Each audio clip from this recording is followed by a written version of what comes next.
वंदिता अरविंदे मुझम अराहणा कंसो।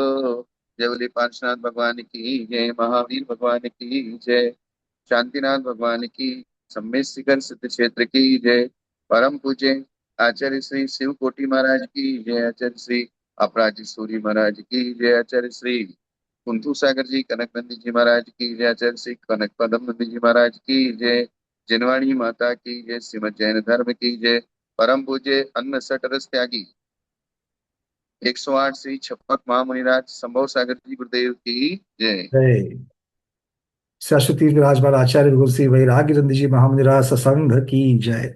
भगवान आपके श्री चरण में हम सभी स्वाध्यायी बारंबार त्रियोग शुद्धि पूर्वक नमोस्तु करते हुए विनती करते हैं कि हमारा रत्नत्रय उज्जवल होने के लिए हमें देशना दीजिए।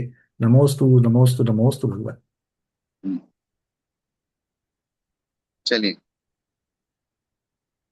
हम कल्प यहाँ की चल रही चर्चा कल्प की गा, चर्चा होगी। गाथा नंबर। गाथा नंबर 132 की चर्चा टीका में कल्पेते इति कल्प यहाँ पर चल रहा था। अच्छा, आधी रह गई थी टीका भी। हाँ, पूरी नहीं हुई वो।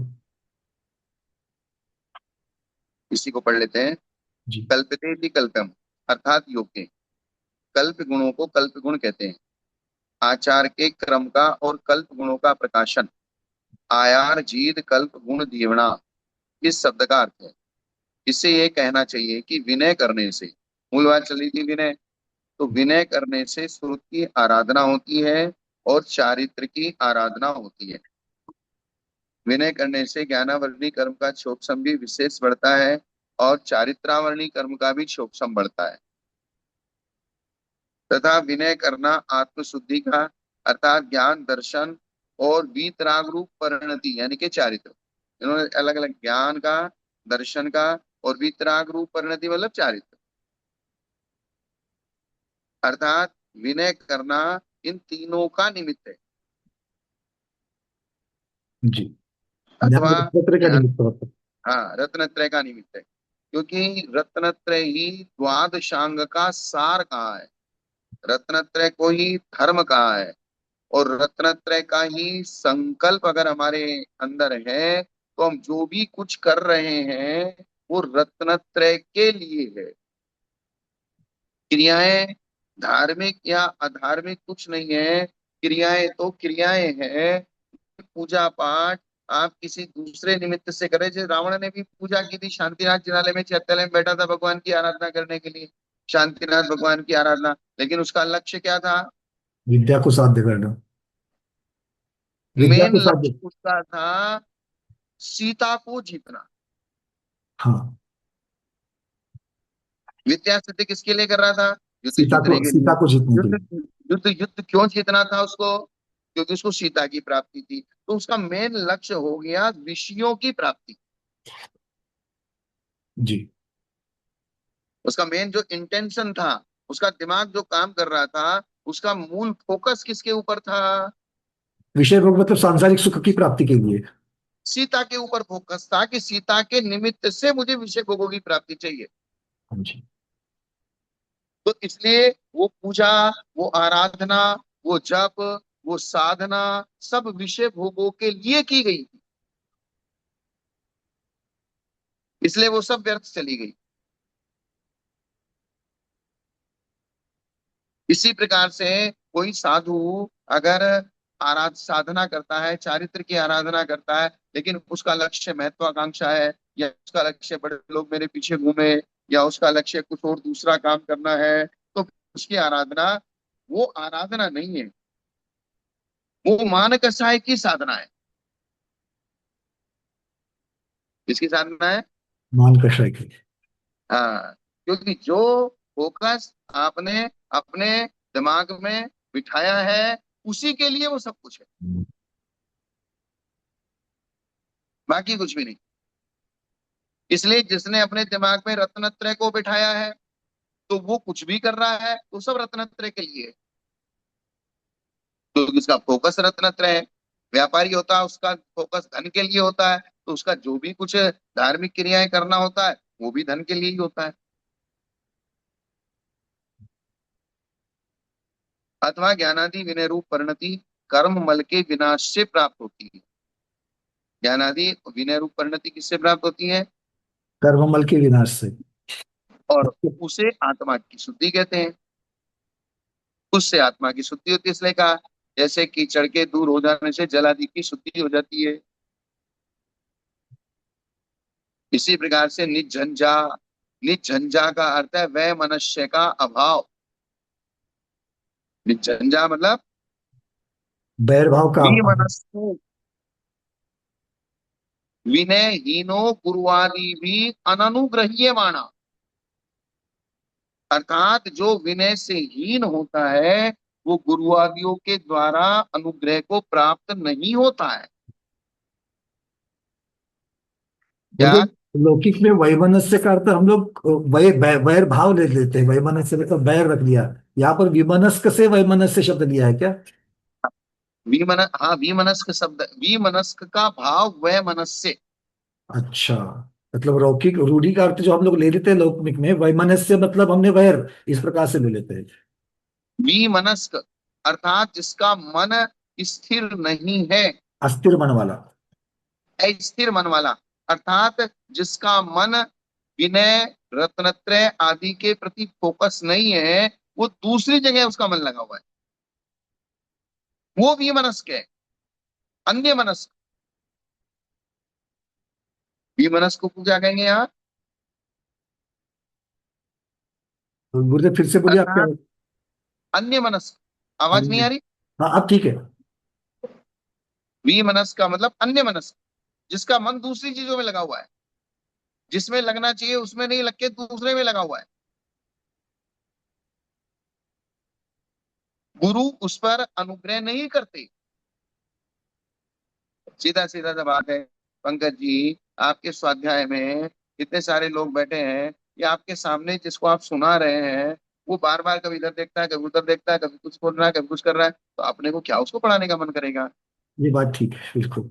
अगर सामने है? वाला जो सामने आपको जिसको बताया जा रहा है, अगर वही अगर उसका मन स्थिर नहीं, तो बताने वाले को बिल्कुल भी कोई रुचि नहीं होगी। हाँ, सामने वाले का मन स्थिर नहीं होगा तो हमारा मन कैसे उसको समझाने का स्थिर होगा? इसलिए गुरु उस पर अनुग्रह नहीं करते, अर्थात उसका उपकार नहीं करते, अर्थात उसको जो बताने लायक होता वो नहीं बता पाते। वो बताना नहीं चाहते ऐसा नहीं है, लेकिन वो सेटिंग ही नहीं बैठता। ऋजु मार्ग पर चलने को आर्जव कहते हैं, शास्त्र में कहे गए आचरण को ऋजु कहते हैं। एक तो अच्छी परिभाषा ये दी। शास्त्र क्या? में कहे गए, एक एक रुजुता की, ये रुजुता मतलब सरलता तो है ही है, किंतु हाँ शास्त्र में कहे गए आचरण को, शास्त्रानुकूल आचरण भी रुजु कहलाता है।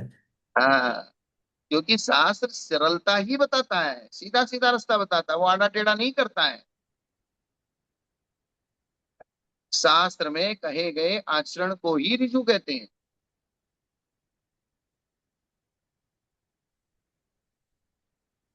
समझ में आया ना?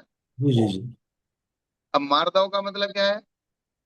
अभिमान का त्याग, दूसरे के गुणातिशय में श्रद्धा करने से और उनके महात्म्य को प्रकट करने से तथा विनय करने से अभिमान अपने आप चला जाता है।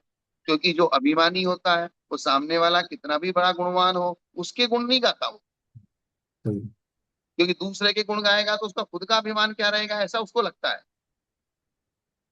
जबकि अपने से बड़ों के गुण गाने से अभिमान हमारा खत्म नहीं होता और वृद्धि को प्राप्त होता है। किंतु सोचा तो उल्टा ही जाता है कि दूसरे का मान करो हाँ तो खुद का अपमान हो रहा है, ऐसा अर्थ लिया जाता है।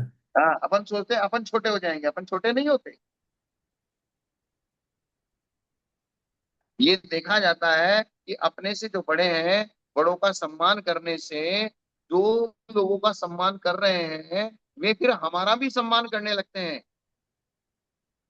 जी। हमारा मान कम नहीं होता, उनके महात्म्य को प्रकट करने से, विनय करने से अभिमान का निराश हो जाता है। हाँ, हमारे अंदर जो मान कछाय है वो जरूर कम हो जाती है।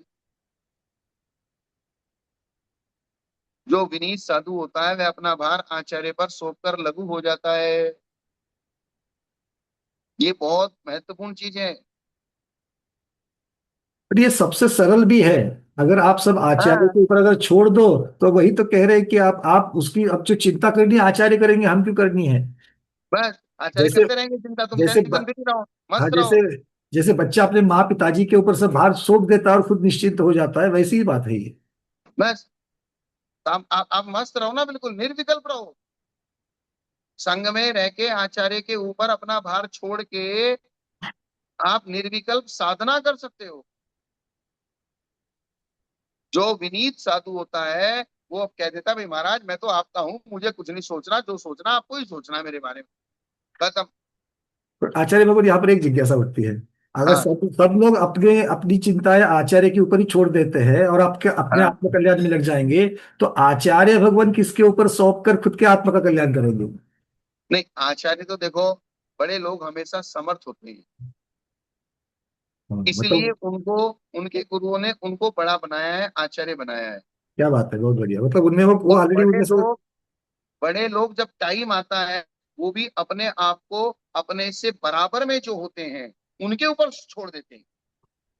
मतलब दूसरों की चिंता करते हुए खुद का आत्म कल्याण जो कर सकते हैं, दूसरे के कल्याण के साथ जो अपना आत्म कल्याण कर सकते हैं, वही आचार्य बन सकते हैं। हाँ, उनके लिए विशेषण ये दिया है कि जो स्वयं आचरण का पालन करते हैं और दूसरे शिष्यों से आचरण करवाते हैं, बहुत बढ़िया। वे आचार्य हैं। और अगर वे समर्थ नहीं है, अभी हम परसों श्लोक वार्तिक जी पढ़ रहे थे, बोले शिष्य का प्रतिक्रमण गुरु के निमित्त से ही होता है। तो बोले फिर गुरु का प्रतिक्रमण, बोले गुरु का प्रतिक्रमण स्वयं होता है। गुरु का प्रतिक्रमण कैसे होता है? स्वयं के निमित्त से ही। हाँ, इसलिए आलोचना और प्रतिक्रमण शिष्य का होगा, आलोचना पूर्वक प्रतिक्रमण होगा। और गुरु का प्रतिक्रमण, बोले गुरु स्वयं ही अपना प्रतिक्रमण करेंगे। और अगर ऐसा एकांत मान लिया जाए कि वे गुरु अपनी साधना नहीं कर पाएंगे उनको भी, तो वो फिर बात ही नहीं बनेगी। जिम्मेदारी का आपने निर्वहन नहीं कर पाएंगे। पद्म पुराण में एक उदाहरण सुना होगा, महेंद्रोदय उद्यान में या रावण के यहाँ जब युद्ध चल रहा था लंका में, तब जिस दिन रावण मरा था उसी दिन शाम को एक संघ आया। हाँ, अगर वो कहा जाता कि अगर वो पहले आ जाते तो युद्ध होता ही नहीं। युद्ध नहीं होता। तो उसी दिन शाम को संघ आया, और रात को उस संघ के जो आचार्य थे उनको केवल ज्ञान हुआ। जी क्या? जी जी, उनका केवल ज्ञान होकर के गंधपुत्र की रचना हो गई। हाँ, तो केवल ज्ञान हो गया। अब ये तो संघ के आचार्य थे। ये बात तो वही सिद्ध हो रही है कि दूसरे की भी कल्याण का निर्वहन करते करते स्वयं का कल्याण करने की पात्रता है, इसीलिए वो आचार्य है। हाँ, यही बात है। बात समझ में जी, कारण कार्य लगाएंगे तो उनमें पात्रता है, इसीलिए वो आचार्य है। आचार्य है इसलिए पात्रता नहीं है। पात्रता है इसलिए उनको आचार्य बनाया गया। कारण कार्य में पात्रता की अपेक्षा से कारण बन जाएगा। किसी को आचार्य बना दिया गया है तो उसके अंदर पात्रता है, ये जरूरी नहीं है। हम्म। मतलब ये उपहार स्वरूप तो नहीं कह सकते, मतलब पात्रता है इसीलिए बन गए, इस ये अवस्था हो जाए। हाँ, भाई किसी ने उपहार भी दे दिया, ठीक है, थोड़ी सी कम बत्ती है तो भी आचार्य बना दिया। लेकिन मूल बात यही है, इसलिए उन्होंने कहा है कि आचार्यों के भी अनेक भेद हैं। एक आचार्य जो श्रुत ज्ञान के विशेष ज्ञाता नहीं है लेकिन फिर भी आचार्य है, तो उनके सामने सिद्ध भक्ति और आचार्य भक्ति पढ़ के ही नमोस्तु की जाए। जो विशेष श्रुत ज्ञान के ज्ञाता है उनके सामने सिद्ध भक्ति, श्रुत भक्ति और आचार्य भक्ति पढ़ के की जाए। जी जैसे धर्म सागर जी महाराज थे। धर्म सागर जी महाराज हमेशा अपने आप को ये कहते थे कि नहीं भाई मुझे शास्त्रवाद से ज्यादा कुछ नहीं आता। वो व्यवहारिक बहुत थे, और कोई भी चीज आती थी तो तुरंत बोलते थे सुर सागर महाराज से पूछो। जी, आचार्य कल्प सागर महाराज की तरफ ही ज्यादा उनकी जिम्मेदारी दी थी। उन्हें जो उनके संग में सुर सागर जी, ये भी उनका बड़प्पन था। जी संघ को चलाने की क्षमता उनमें ही थी धर्म सागर जी महाराज। संघ पूरा जुड़ा हुआ किससे था? धर्म सागर जी ने। और शांति सागर परंपरा में जितनी ज्यादा, सबसे ज्यादा दीक्षाएं धर्म सागर जी महाराज ने दी है, उतनी जी किसी ने नहीं दी। जी जी जी, क्या? बिल्कुल। ज्यादा दीक्षाएं भी धर्म सागर महाराज ने ही करी है। हाँ, उस जमाने में भी सन 1974 में, जिस जमाने में हमारा जन्म हुआ था, वो जमाना कैसा, उस समय भी उन्होंने 10 10 15 15 दीक्षा एक स्टेज पे बैठा के एक साथ दी थी। जी।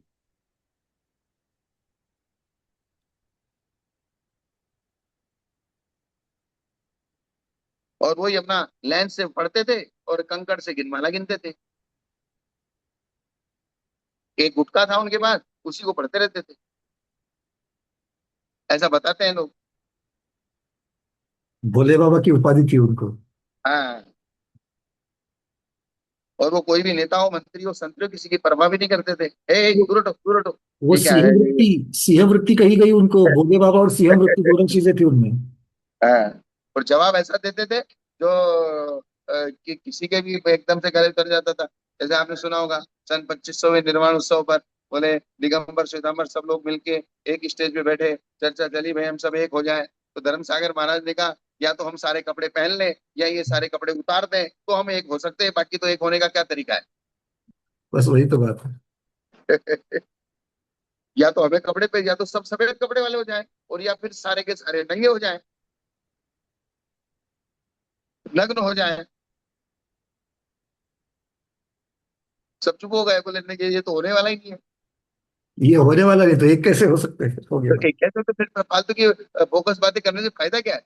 एक हो जाओ, एक हो जाओ, एक हो जाओ, एक हो जाओ, एक हो जाओ, ये बीन बजाने से मतलब क्या है? जो जहाँ है जैसा है उनको रहने दो।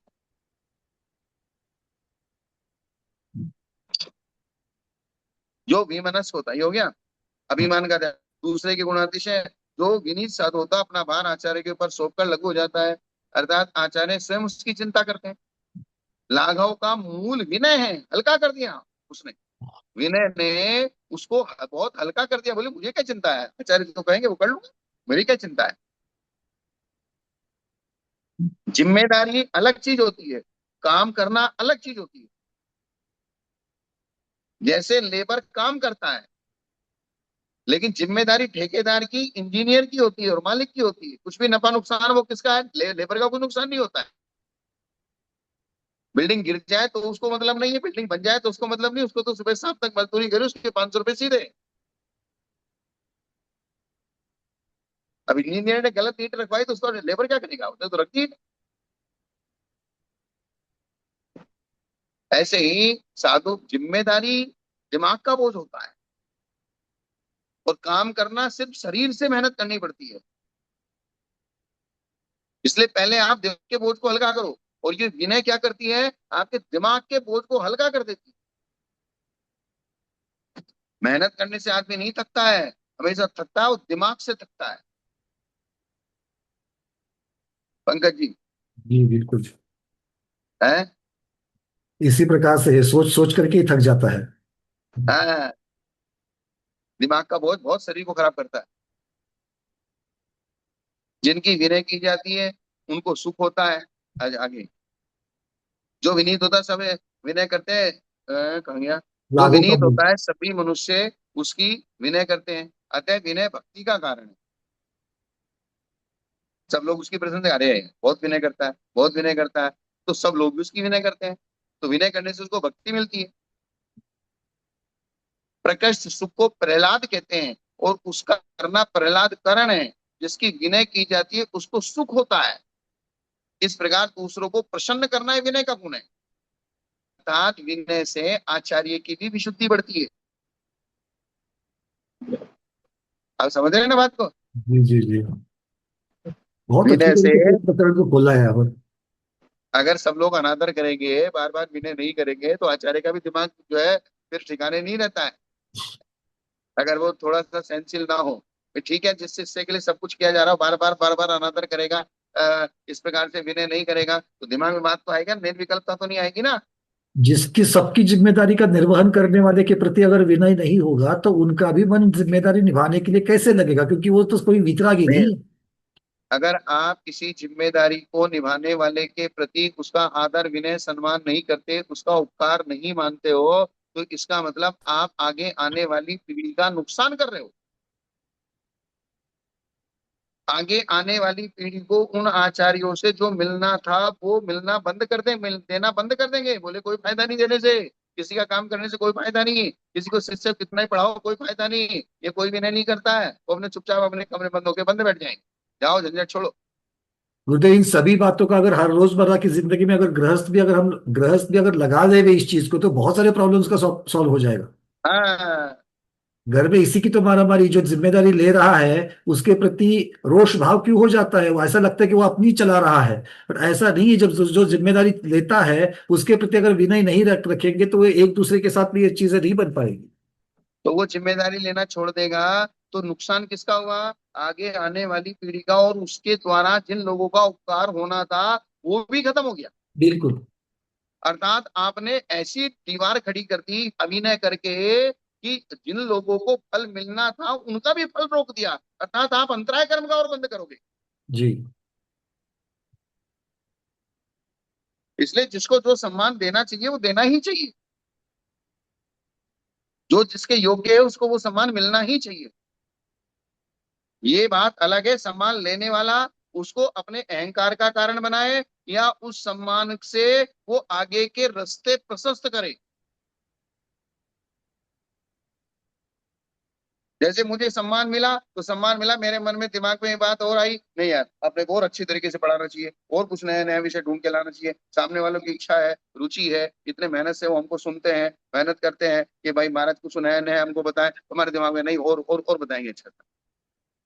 इससे प्रेरित होते हैं, मोटिवेट होते हैं, जब सामने वाले की हाँ। ये देख करके, विनय देख करके हमको जिम्मेदारियां लगा बढ़ती है। नहीं, नहीं भाई सब लोग पढ़ते हैं, आज हमारे पास टाइम भी कम पड़ रहा है इसलिए हमको वहां जाना पड़ेगा, नहीं अपन पहले से ही पढ़ लेते हैं। तो दिमाग में अपने एक वो रहता है ना, अहोभाव कि नहीं पढ़ाना है बिल्कुल पहले, अपनी क्लास जरूरी है। बिल्कुल बिल्कुल। अब सामने वाला ही कोई रुचि से पढ़ता नहीं ठीक है तो अपन भी ऐसे इसको टाल देते हैं फिर। तो जैसा हमारे एक कहावत है, जैसी नाच कूद वैसा वार फेर। जैसी। नाच कूद अच्छा, नाच कूद, ओके। और वैसा ही वार फेर। हमारे यहाँ दिल्ली में आपने देखा होगा ना, जब लोग नाचते हैं या नृत्य करते हैं उनके ऊपर पैसा वारते हैं। अच्छा, वारने की बात। अच्छा, तो वारना वारना, जितना बढ़िया नाचोगे उतनी बढ़िया वार मिलेगी। तो वार फेर मिलेगी उसको। मतलब जैसा, ये कहावत है पुरानी। जी जी। अर्थात हमारा मन भी तो तभी बढ़ेगा जब सामने वाले का मन बढ़ेगा। प्रॉब्लम यहीं पर है कि पहले वो करे या हम करें, यहां से यहीं पर अटक जाते हैं। हाँ, तो दोनों साथ ही करो ना। ये बात नहीं समझते ना, पर अब किसी ना किसी को तो एक कदम आगे बढ़ के बताना करना ही पड़ेगा ना। जी, शुरुआत तो तभी होगी। अब ये शुरुआत वास्तव में बड़े लोग ही करते हैं। गुरुदेव, एक गुरु शिष्य में होना स्वाभाविक होता है, वहां पर ज्यादा चर्चा नहीं होती, क्या ज्यादा प्रॉब्लम नहीं है। किंतु रोजमर्रा की जिंदगी में चूंकि हर एक को एक दूसरे के समान मानते हैं, फिर वो हम्म। बेटा पिताजी हो या फिर वो सास बहू हो या फिर भाई भाई हो, इनमें यही तो चक्कर चल रहा है कि हर हम्म। कोई अपने को समान लेवल का मानता है, तो फिर मैं क्यों पहले पहल करूं, यहाँ पर गाड़ियां अड़क जाती है। लेकिन जो समझदार लोग होते हैं, मान लीजिए मुझे ऐसा लगता है कि मैं आपको चार शब्द बता दूं तो सहज रूप से सामने से आप छोटे हैं, मैं बड़ा हूं, तो छोटे व्यक्ति का मन एकदम से बड़े लोगों से खुलने का नहीं होता है। हमको ही पहल करनी पड़ती है, नहीं भाई कोई बात नहीं हम पढ़ाएंगे, आप टेंशन मत लो, आप बैठिए हम आपसे बात करेंगे, अब आप आपके प्रश्नों का समाधान करेंगे, अब थोड़ा सा खुल के हमको ही बोलना पड़ेगा। बहुत बढ़िया। मतलब अगर सामने वाले से आपको विनय चाहिए तो हमको पहल करके पहले से उनके लिए सहकारी बनना ही पड़ेगा, तब जाकर के विनय हाँ, प्राप्त होगी। वो सामने से हमको एक सहज रूप से मिल गया, जैसे अरविंद जी तो उस समय आए सहज रूप से हमने आपसे बात, अब हम अपने ही एटीट्यूड में रहते हैं, नहीं है ठीक है, हाँ ठीक है पंकज जी पढ़ा रहे पढ़ाने दो, ये करना है वो करना है। लेकिन हमने देखा भाई ये स्वाध्याय कर रहे हैं और आगमानुसार कर रहे हैं, आर्ष परंपरा के अनुसार कर रहे हैं, शास्त्र की भी विनय करते हैं, तो सारी चीज हमने बहुत झटपट से समझ ली। गुरु की यही तो बात है कि वो एक स्कैन मारेंगे तो उनको समझ में आ जाती है बातें।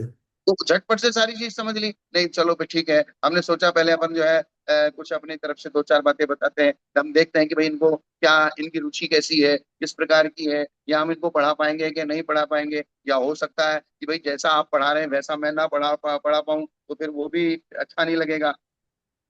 नहीं, ये बात तो बाद में होती है। ज्यादातर बात ये होती है कि सामने वाले को पसंद तो आएगा कि मैं बीच में घुस जाऊंगा तो चलेगा कि नहीं हाँ, चलेगा। अब ये बात भी मैं होती है। मैं आपके बीच में घुस रहा हूँ, क्लास आपकी है, आपको कैसा लगेगा? कहीं ऐसा तो नहीं हो जाए कि आपके शिष्य मेरी तरफ आकर्षित होने लगे तो आपका ही पत्ता साफ हो जाए। ये बातें तो होती है, किंतु वो उसमें से जो तर्ज है, उसमें से जो सही सही या जो या सही, मैं धीरे धीरे आपकी क्लास को अपने हैंड ओवर करके आपका ही पत्ता साफ कर दूं। जिसको अच्छी अच्छी जिसको स्वाध्याय की परख है वो उसमें कभी नहीं फंसेगा। और इसीलिए तो है, अगर आचार्य मिल रहे हैं, अगर कोई बड़ा मिल रहा है, तो उनके ऊपर तो अपने आप जिम्मेदारी चल जाती है और हम उसमें से अपना आत्मकल्याण करने के लिए सिद्ध हो जाते हैं। क्योंकि एक बात है, अगर गुरु के चरणों में जाओगे तो गुरु का जैसे उद्धार होते जाता है, शिष्य का भी उद्धार होता है। शिष्य इसलिए का मैं उद्धार बहुत हमेशा गुरु के निमित्त से ही इसलिए होगा। मैं बहुत बहुत सावधानी रखता हूँ, मैं आपसे ही चर्चा करता हूँ, ज्यादा आपके लोगों को अपने फोकस में नहीं लेता हूँ। नहीं, वो बात नहीं गुरुदेव। वो तो मैं तो यहाँ पर मॉनिटर बनकर, आपने मुझे मॉनिटर बनाया हुआ है। ये बाकी हाँ। तो सब उसके साथ में वो उपलक्षण से सारे आ जाते हैं। लेकिन क्या होता है पंकज जी, बहुत जगह ऐसा होता है कि हमने बहुत देखा है कि किसी को सहज रूप से अगर हम कोई चीज समर्पित कर देते हैं तो हमारे ऊपर ही कुठाराघात हो जाता है। बहुत बहुत होता है, बहुत सावधान रहना पड़ता है। आजकल ये बिल्कुल ये पंचम काले का सिद्ध हो जाता है वहीं पर। हाँ। और फिर बेचारे जिसने मेहनत की है, जिसने सिस्टम को बनाया है, कराया है, वो बेचारा साइड हो जाता है। तो हमको उसको साइड करके उसके सिस्टम को बिगाड़ना नहीं है। क्योंकि हम तो ये भाव रखते हैं कि हमसे बहुत अच्छे अच्छे लोग इस दुनिया में बैठे हुए हैं। अगर हाँ। किसी भी माध्यम से जो लोग हमसे साथ जुड़े हुए हैं, अगर उनको वो भी मिल जाए तो उनके साथ मैं तो उनके साथ कुछ अलग नहीं हूँ। उनको भी अच्छा मिल जाएगा, मुझे भी अच्छा मिल जाएगा। अगर ये भाव मैं नहीं रहूंगा तो हम लोग साथ ये जो जुड़ रहे हैं ना, ये जुड़ते ही नहीं थे फिर कभी। यही इसलिए बात। अगर हमारे मन में कोई भी दूसरी भावना जागेगी या कहीं भी लोभ लालच जागेगा तो फिर काम गड़बड़ हो जाएगा। बस इसीलिए ये विनय वाली जो बात आगम जो बता रहा है, और आगम का आचरण जो कह दिया कि आगम का सार, आगम के अनुसार जो आचरण होता है वही रुजुता है। इसलिए हमें बहुत अच्छा लगा कि रुजुता के लिए और दूसरा कुछ करने की जरूरत ही नहीं है। रुजुता इस अपने आप आ जाएगी अगर आगम के अनुसार अनुसार करेंगे। इसलिए सहज रूप से जैसे कोई भी बात हो तो सहज रूप से बोल देता हूँ। कोई भी यहाँ कोई व्यवस्था चल रही है उसको सहज रूप से बोल देता हूँ। और जितने भी स्वाध्यायी हैं वो सहज रूप से कोई ना कोई अपने डायरेक्ट और इनडायरेक्ट रूप से सहयोग करते रहते हैं, लेकिन हम उसको सामने इसलिए नहीं लाते कहीं ऐसा ना हो जाए कि ये सहयोग के लिए क्लास चल रही है। हाँ, मतलब देखो, जो सीधे विचार करने वाला है उसके लिए तो कोई प्रॉब्लम नहीं, पर जो टेढ़े विचार हाँ। करने वाले की तो फिर एंडलेस है वो तो कुछ भी हो सकता है। मतलब हम सिर्फ ये फोकस रखना चाहते हैं कि हमको चार लोगों को मोक्ष मार्ग का और तत्व ज्ञान देना है, इसके अलावा हमारा कोई लक्ष्य नहीं है।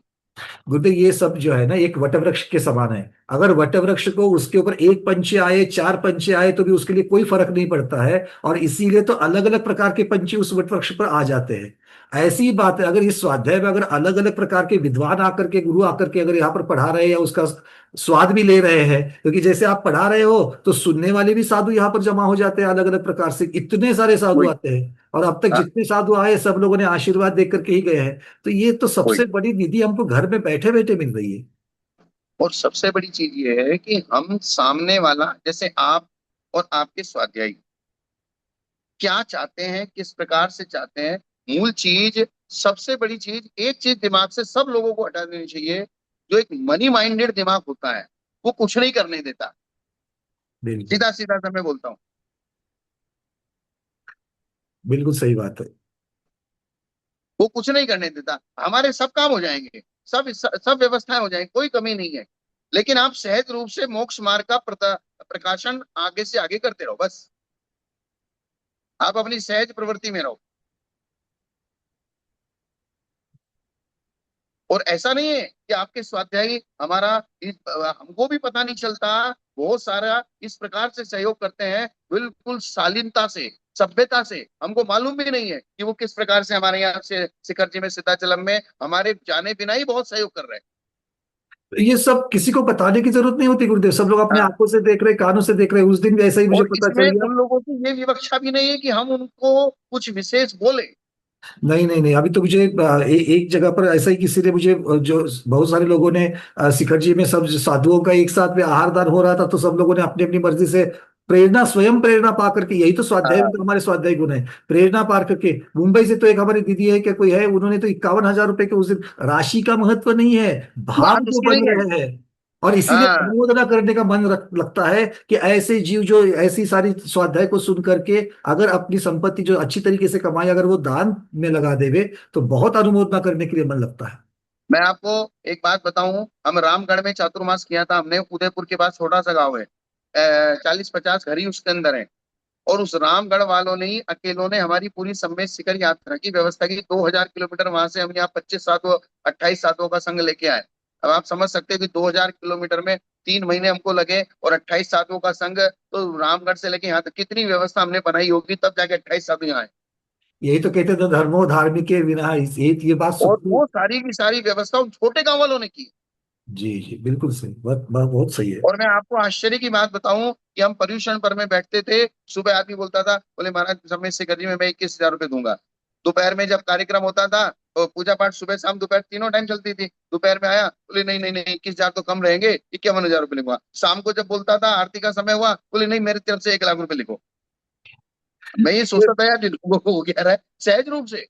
इसीलिए धर्मी की पहचान अलग है और साधारण समाज की पहचान अलग है। यहाँ पर जितने भी बैठते हैं, ये हर रोज पिछले इतने वर्षों से अपना संसार का, दोपहर का, प्रभात का समय छोड़ करके जो ज्ञान की या आचरण के, चारित्र के, साधु के चरणों में बैठ करके यहाँ पर जो स्वाध्याय कर रहे हैं, वो सचमुच सच्चे स्वाध्याय है। और इसीलिए विशेष मुझे आनंद किस चीज का हो रहा है, या फिर हर रोज जब भी मैं सोचता हूँ कि जो समय शिखर जी पे जाकर के जो विधान हो जाएगा, विधान, सिद्ध चक्र विधान हर एक जगह पर होते हैं, हर कोई पुण्य कमा रहा है, किंतु कुछ विशेष चीजें होती है। वो विशेष चीजों की हर बार मौका नहीं मिलता है। तो ये वो इसीलिए क्षेत्र हो और किनके साथ बैठ करके कर रहे हो, वो भी महत्वपूर्ण है।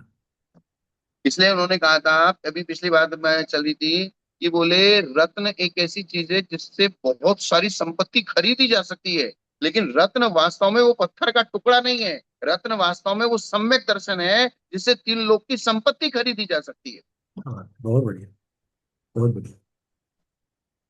और वो 3 लोग की संपत्ति खरीदी जा सकती है जिस रत्न से, वो सम्यक दर्शन, और वो सम्यक दर्शन गुरुओं की देशना से ही प्राप्त हो सकता है। जी, ये तो सिद्ध हो ही गया। जिस दिन पहले, सबसे पहले आप लोग, आपने जो देशना दी थी, तो इसमें ये वो भी आश्रित पूर्व था बहुत सारे लोगों के लिए और हमारे लिए भी। ये जो प्रथमोपशम की जो चर्चा हुई थी, उसमें भी जो देशना लब्धि है, वो हमेशा से वही दिमाग में रहता था। ठीक है, 4 लब्धियां अभव्य को भी हो सकती है, किंतु वो ऐसा बोल करके उसका महत्व जो है वो कम नहीं किया जा सकता है। बस।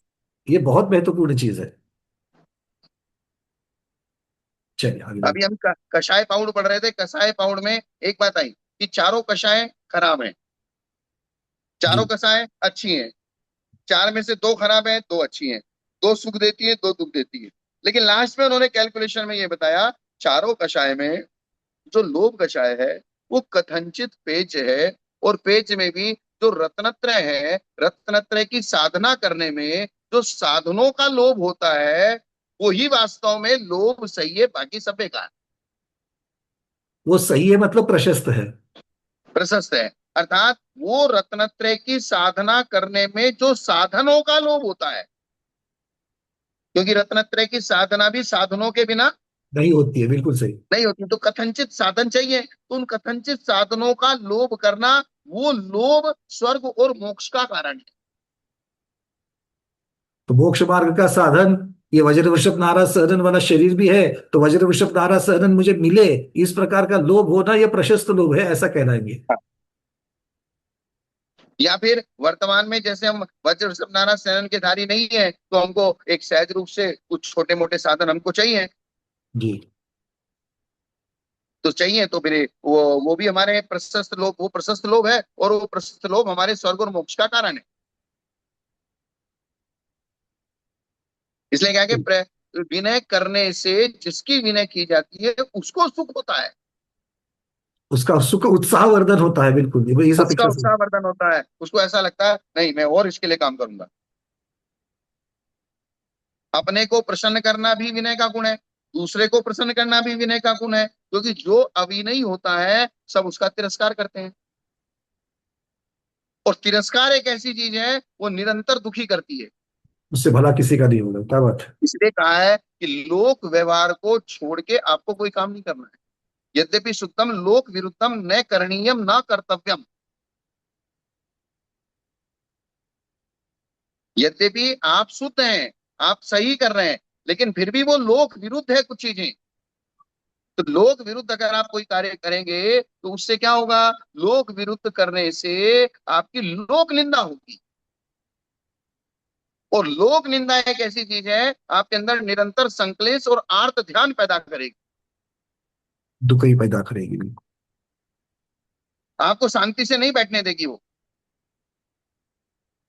तो अपने को प्रसन्न करना विनय गुण है। जो विनय नहीं करता उसका सब तिरस्कार करते हैं, वो दुखी रहता है। और जो विनय होता है उसका कोई तिरस्कार नहीं करता, वो सुखी रहता है। क्योंकि लोक में बाधा के अभाव को ही सुख का है। जहां सुखी दुख नहीं परिभाषा वही क्या है? सुख है। जो दुख नहीं है वही सुख है। बाधा का अभाव। जी। ये बात है। अब और क्या क्या होता है विनय से? किति मिति मानस भंजनम गुरु जने बहु मानो चित्तैरणमाणा गुणानुमोदो ये विनय गुणा। कीर्ति, मित्रता, मान का विनाश, गुरुजनों का बहुमान, तीर्थंकरों की आज्ञा का पालन, गुणों की अनुमोदना, ये सारे गुण विनय में होते हैं। विनय करने वाले का यश बढ़ता है। विनय करने वाले के सब मित्र बनते हैं, दुश्मन कोई नहीं रहता। इसलिए अपने दुश्मनों दुश्मनी कम करो, दुश्मनी बढ़ाओ मत। ये दुश्मन जितने आप बना के जा रहे हो ना, ये जब भी आप मोक्ष मार्ग में चलोगे तभी आपके सामने बाधा बन के खड़े हो जाएंगे। ऐसे कोई कोई नहीं आएगा सामने। इसलिए जो क्षमा वमा मांगनी हो, मरने से पहले ही मांग के जाओ। आज ही मांग लो जिससे मांगनी हो। बहुत सारे घर गृहस्थी ऐसे रहते हैं, कोई अपने भाई से नहीं बोलता, कोई अपने पिताजी से नहीं बोलता, कोई परिवार में दौरानी जेठानी 10-10 साल हो गए बोलते नहीं है, कोई किस प्रकार से बहुत सारी चीजें रहती हैं। कोई अपने पड़ोसी से कोई भी किससे विवाद हो गया, नहीं बोलता। तो ये दुश्मनी, आप जब मोक्ष मार्ग पे चलने की इच्छा करोगे, ये उस समय दुश्मन आके खड़े होंगे तुम्हारे सामने, वो चलने नहीं देंगे आपको। बिल्कुल।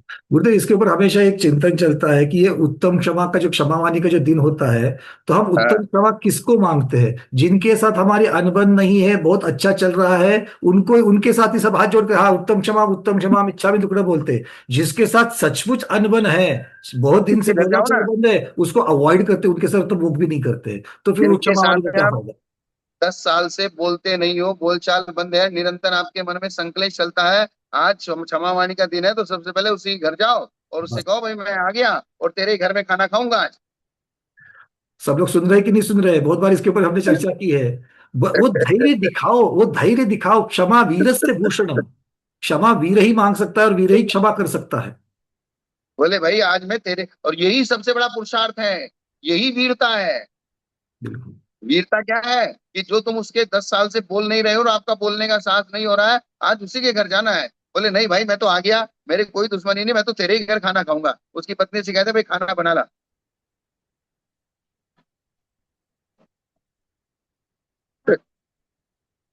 वो कैसा भी दुश्मन हो, वो शर्म के मारे वो अपने आप उसकी सारी चीज खत्म हो जाएगी। लेकिन एक बार तो तुम्हें जाके कहना पड़ेगा। क्योंकि हम इससे, क्योंकि हम आगम आज्ञा मान करके चलने वाले हैं, इसीलिए तो हम क्षमा वाणी को हम लोग सेलिब्रेट कर रहे हैं। अब जिससे रिश्तेदारी है, बोलचाल है, सबसे क्षमा मांग लिया, उससे क्या होने वाला है?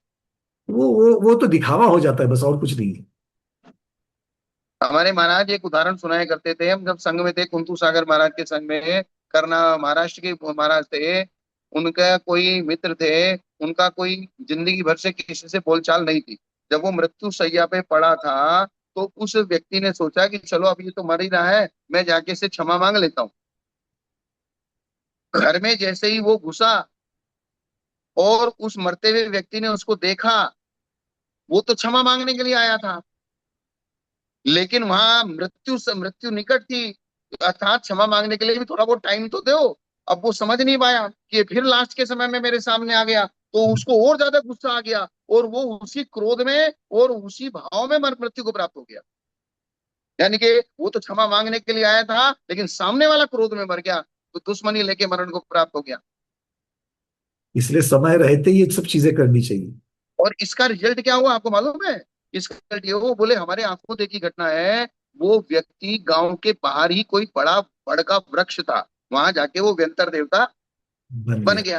तो एक दिन वो व्यक्ति उधर से गुजर रहा था, उसने जोर से आवाज लगाई, बोले पहचाना मुझे? और उसने वहीं उसको रास्ते में पकड़ लिया, और रास्ते में पकड़ के उसके पैर के ऊपर पैर रख के उस व्यंतर देवनाथ ने उसके दो टुकड़े कर दिए।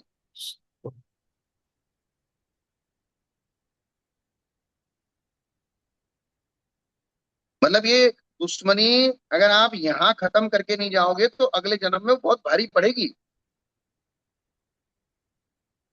इसलिए समय रहते सामने वाला भी समझदार हो, और तुम भी समझ, बिल्कुल ही मरते समय उसके सामने जाओगे तो उसको और गुस्सा आ जाएगी। इसलिए थोड़ा समय रहते पहले से ही इस चीज को कर लेने का, भाई क्या विचार कर लेने का। समझे, क्या समझे सब लोग। ऐसा कोई यहाँ बैठा नहीं होगा, किसी न किसी से तो थोड़ा बहुत तो रहती है। थोड़ी तो अनबन होगी, ज्यादा होगी, कम ज्यादा किसी से होगी। समय रहते निपटा दो उसको, बस हो गया। स्वाध्याय का फायदा वही तो होना चाहिए आचरण में। हाँ, किसी ने यहाँ लिखा है कि हमने किसी रिश्तेदार को फोन किया और उससे क्षमा मांगने की कोशिश की, क्षमा मांगने की कोशिश की, उसने उपवास किया, यानी कि वो क्षमा करने की स्थिति में नहीं था। तो आपको जैसे मैंने बताया ना, अभी जो उदाहरण दिया कि वो तो क्षमा मांग रहा है लेकिन सामने वाला क्षमा करने के लिए तैयार नहीं है, तो उपवास किया कोई बात नहीं, एक बार किया, दूसरी बार करो, तीसरी बार करो, उसको एक दिन समझ में आ गया कि ये नाटक नहीं है, वास्तव में क्षमा मांगना चाहता है। हाँ, थोड़ा धैर्य रखना पड़ेगा। और ऐसी इसका चीजें, मतलब उसके मन में और ज्यादा दुश्मनी बैठी हुई है। जी बहुत बढ़िया। और ऐसी ऐसी चीजें फोन पर करने से आपसे आपके शरीर की जो कायिक विनय जो दिखती है ना, वो नहीं दिख पाती है। हाँ, इसलिए सामने जाकर करनी चाहिए। तीनों प्रकार की विनय, उच्चार विनय में दिखनी चाहिए। फोन पे तो सब झूठ का प्रोपोगंडा चल जाता है कि हम फोन पे यहाँ किसके साथ बैठे हैं, बोल क्या रहे हैं, कह क्या रहे हैं, सामने वालों को समझ क्या रहा है। ठीक है, सामने वाला फोन कर रहा है, हाँ भाई चल दिया क्या, हाँ मैं आधे रास्ते में आ गया हूँ, अभी तक तो घर से निकला ही नहीं। एक आपकी बॉडी लैंग्वेज भी होनी चाहिए। ये वो बहुत काम करती है।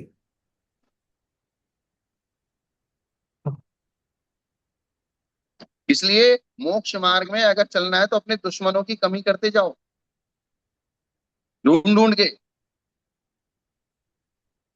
नहीं भाई, तू मैं मेरे से परेशान मत हो, तुझे जो भी करना हो, जो भी कहना हो, जो भी लेना देना वो कर ले, लेकिन दुश्मनी मत रख। 100 रुपए ज्यादा चाहिए, 100 रुपए ज्यादा पकड़।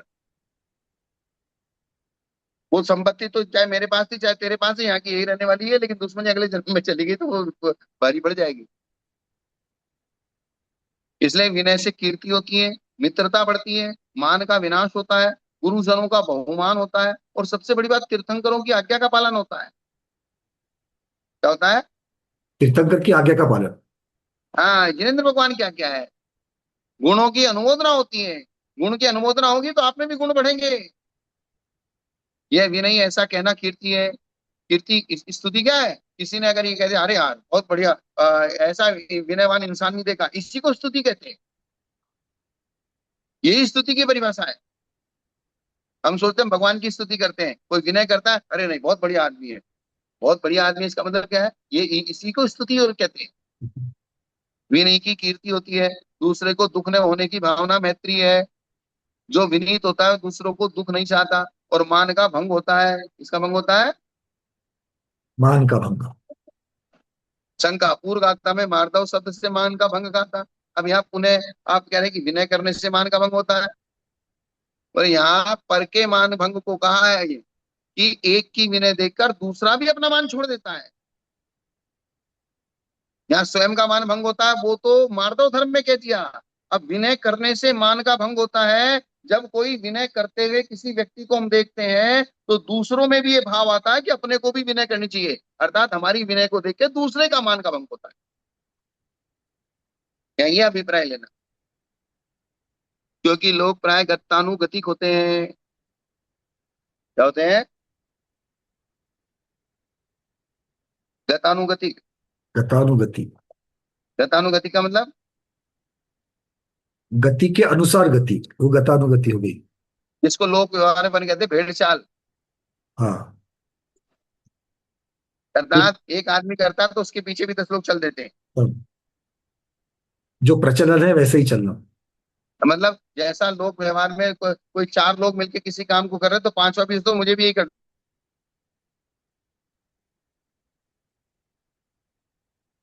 बोले बड़े लोग जिस रास्ते से जाते हैं छोटे उसके पीछे अब लग जाते हैं, दूसरों को जैसा करते हुए देखते हैं स्वयं भी वैसा करने लगते हैं। वे सोचते हैं निश्चय ही अभिमान का त्याग कोई गुण होगा, इसलिए इतने बड़े बड़े लोग झुक रहे हैं तो मुझे झुकने में क्या है। भाई बड़े बड़े लोग इस प्रकार से इनके सामने झुक रहे हैं, इसका मतलब भाई मुझे भी झुकना चाहिए। अन्यथा विनय क्यों करता। विनय से गुरुओं का बहुत होता है, क्योंकि विनयी शिष्य अपने गुरुजनों का बहुत सम्मान करता है तथा तीर्थंकरों की आज्ञा का पालन होता है। अर्थात विनय का उपदेश देने वाले तीर्थंकरों की आज्ञा का पालन विनय करने से ही होता है तथा गुणी जनों की विनय करने से उनके गुणों की अनुमोदना होती है। कोई कहते हैं कि श्रद्धा आदि गुणों में हर्ष प्रकट होता है, ये सब विनय के गुण है। यह गुण शब्द उपकारवाची है। गुण शब्द क्या है। उपकारवाची ही है। जैसे कहते हैं ना, ये दवाई बहुत गुण होती है, कहा जाता है ना लोक व्यवहार में। बहुत गुणकारी है। बहुत गुणकारी, गुणकारी का मतलब। उपकारी है मतलब बहुत बहुत हाँ, तो सहायतापूर्ण गुण है। शब्द का अर्थ यहाँ उपकार है। अर्थात विनय बहुत गुण करता है, अर्थात विनय बहुत उपकार करता है जीव का। विनय से पैदा होने के कारण इन्हें विनय के गुण कहते हैं, क्योंकि ये सब किससे पैदा हुए। विनय से तो पैदा, इसलिए इनसे बहुत गुण होता है। विनय का कथन करने के पश्चात समाधि का कथन करते हैं। यहाँ तक यहाँ विनय तक अधिकार। 133 नंबर। कौन से पहला सब्जेक्ट क्या था, अर्ह। जी। दूसरा सब्जेक्ट था लिंग। तीसरा सब्जेक्ट था शिक्षा। और चौथा सब्जेक्ट था विनय। जी। 111 से चौथा 133 अधिकार। गाता, 111 से 133 गाता। 111 नंबर से 133 नंबर तक विनय का अधिकार चला, जिसमें ज्ञान विनय, दर्शन विनय, चारित्र विनय, उपचार विनय, तप विनय, और फिर ये प्रत्यक्ष और सारी की परोक्ष। सारी चीजें प्रत्यक्ष हैं। और उपचार विनय में प्रत्यक्ष परोक्ष भी आ गए। कायिक विनय, मानसिक विनय, वाचिक विनय, प्रत्यक्ष विनय, परोक्ष विनय, ये सारी की सारी चीज आएगी। मतलब इतना अच्छे से इन्होंने खुलासा कर दिया है हर चीज का कि अब बहुत ज्यादा इसमें कुछ बताने लायक कुछ नहीं बचा है हमारे वर्तमान के हिसाब से। इसी को भावना विनय संपन्नता भावना बन जाएगी गुरुदेव। हाँ, ये इसी को माना विनय संपन्नता भावना। इसलिए भगवती आराधना की विशेषता है कि इसमें प्रत्येक सब्जेक्ट को बारीकी से बहुत ज्यादा खुलासा करके समझाया गया है जी। और हर चीज को प्रैक्टिकल समझाया गया है। जैसे किसी से हम बात करते करते किसी को समझाते हैं ना, इस तरीके से। और सारे ऑप्शंस भी रखे हैं, आपके जितने भी प्रश्न हैं उन सारे प्रश्नों का आचार्य ने स्वयं ही टीका में समाधान कर दिया है। ये चीज है। अब विनय के पश्चात समाधि का कथन, पांचवा अधिकार कौन सा है। समाधि। देखो आपने 40 अधिकार में, पन्ने में हाँ, ये लिखे क्या। पांचवा अधिकार, ये पांचवा अधिकार है। समाधि का। हमारी लिस्ट अपडेट होती जा रही है। अपडेट होती जा रही है, क्योंकि क्या हो रहा है जैसे स्वाध्याय कर रहे हैं ना, तो स्वाध्याय करते करते 133 से 100 पे समाधि का कथन आ गया, अपने को यही नहीं पता चलेगा कि चैप्टर बदल गया। जी जी। क्योंकि है ना, पैराग्राफ बदला है, चैप्टर बदला है, ऐसा कुछ लग ही नहीं रहा। अगर हम भूल जाएंगे तो चैप्टर बदल जाएगा, वो मालूम नहीं पड़ेगा शुरू किधर से किया था और खत्म किधर हुआ। जी गुरुदेव, इस प्रकार से हमने लिस्ट बनाई है। एक बार जैसे आपके नजरों में डाल देता हूँ, एक बार हाँ हाँ देखिए, मैं बोलिए। शेयर कर रहा हूँ यहाँ से। हाँ बोलिए।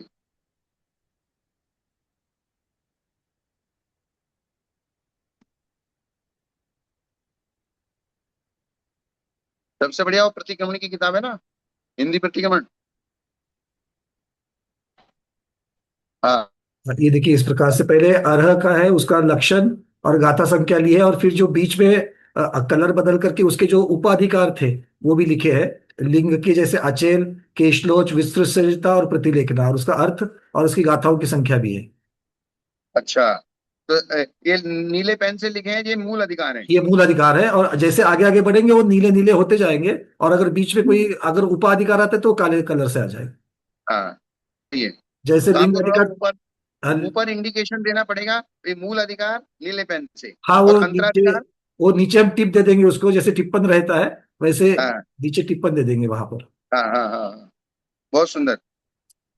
जैसे लिंग अधिकार 76 से 97 तक है, किंतु उसके अंदर कैसे कैसे है ये सब चीजें आ गई, क्योंकि छिया एक 79 से फिर अचेल का चर्चा होती है, कोई लिंग का जो अभेद रूप से जो वर्णन है वो पहले कुछ गाथाओं में भी आता है।